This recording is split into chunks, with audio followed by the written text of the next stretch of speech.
এবার বিস্তারিত।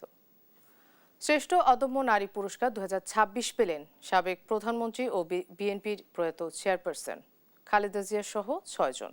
আপসহীন সংগ্রামের মাধ্যমে গণতন্ত্র পুনরুদ্ধারের অদম্য নেতৃত্ব এবং গণতান্ত্রিক ধারা প্রতিষ্ঠায় বেগম জিয়া অসামান্য অবদান রাখায় তাকে এই সম্মাননা দেওয়া হয়। রোববার রাজধানীর ওসমানী মিলনায়তনে মহিলা ও শিশু বিষয়ক মন্ত্রণালয়ের উদ্যোগে এই পুরস্কার দেওয়া হয়। এ সময় প্রধানমন্ত্রী তারেক রহমানের সহধর্মিণী ডাক্তার জুবাইদা রহমান বলেন, বাংলাদেশে নারী শিশুর নিরাপদ উজ্জ্বল ভবিষ্যৎ নিশ্চিত করতে হবে।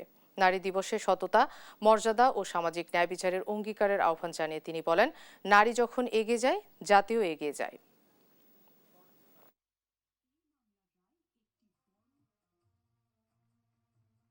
আন্তর্জাতিক নারী দিবস 2026 হোক সমতা, মর্যাদা ও ন্যায়ভিত্তিক সমাজ প্রতিষ্ঠার নতুন অঙ্গীকারের দিবস।